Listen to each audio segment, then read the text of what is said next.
Recently, Netflix came out with a new documentary about Alexander the Great. Within the first 5 minutes, you're introduced to Alexander. It shows him making out in a lake with one of his childhood best friends, Hephaestion, and it really focuses on their romantic relationship.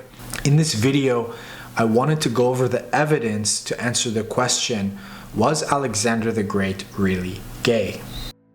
The ancient Greeks' view on homosexuality was complex and varied across different city-states and time periods. It's also important to note that the concept of homosexuality as we understand it today didn't exactly exist in ancient Greek times. Their perspective on it was more about behavior, dominance, and submission rather than an actual identity. There was a common practice of relationships between older men and younger males, usually in their teens. These relationships were, most part, socially accepted and known as pederasty, and were especially prominent in Athens and other city-states during the classical period. They were seen as a way to mentor young men and introduce them to adult society. The older male was expected to be the mentor and lover of the younger male, and it was intended to be consensual, to cultivate the younger male's intellect and physical abilities. But it's important to note that it wasn't always sexual and was sometimes strictly platonic. And it wasn't common practice in every city-state and every society in ancient Greece, because Greece at the time was not one unified entity. In fact, each state had many of their own traditions and subcultures.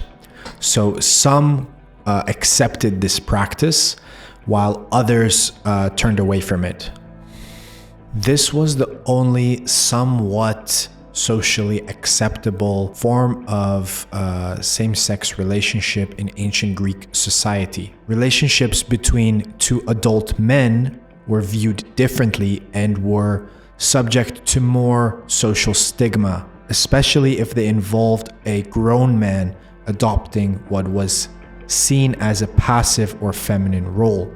They viewed it more as someone who was in the dominant position and someone who was in the submissive position. And if you were an adult male in the passive role, it was feminine and it was frowned upon.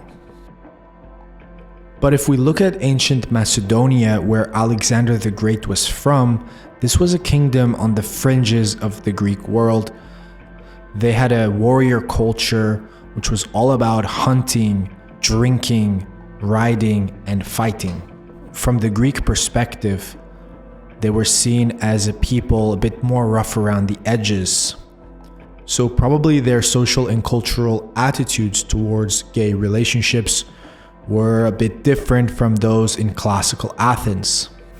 And we can see this in different examples.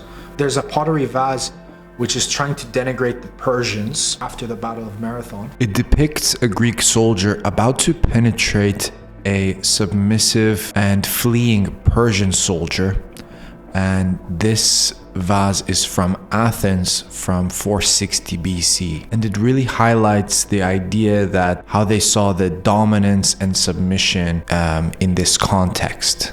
So then when we look at Alexander the Great, the only evidence we have is that he had one son. He had 3 wives during his life, all at the same time, and one son. He ended up having one heir. And presumably his son actually resembled him. He looked like him.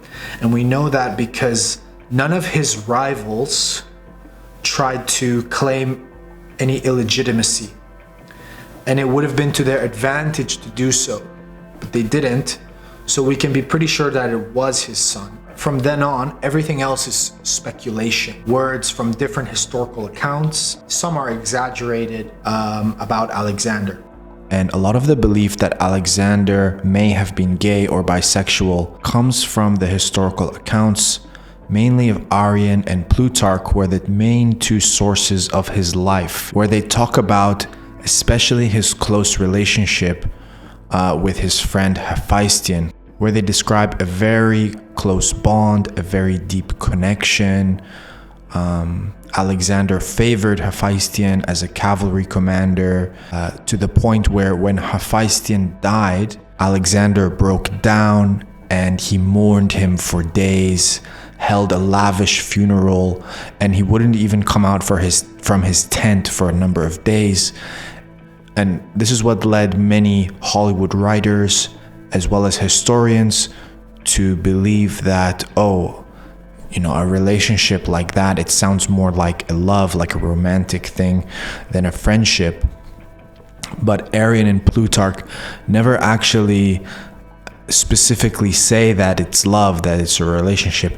This is only speculation and people drawing conclusions from the text or interpreting the text in a certain way to make an interesting story. We do know after he conquered the Persian Empire, he adopted many of the Persian customs.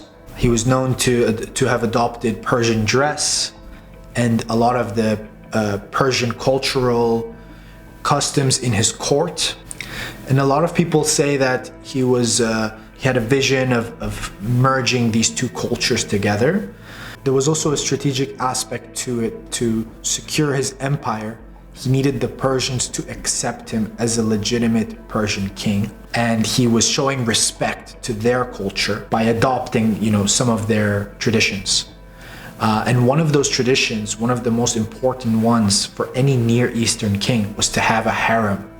In fact, Darius III, Alexander's predecessor, had a harem of 365 concubines, one for each day of the year. And Alexander was no different, wanted to be seen as a Persian king, also had a harem with the exact same amount, 365 concubines. And Diodorus Siculus, the 1st century Roman writer, he actually describes this and tells us about it with the exact number. And he also explains that all the women were the most beautiful women from the Persian Empire. He alludes to the fact that Alexander was sleeping with a different woman every single night. It's a historical account, so we don't know how true it is. In the same way that the historical accounts about his love for Hephaestion and we don't know how exaggerated they are. Looking at the evidence, we know that he had a son, we know that he had wives, we know that he had concubines.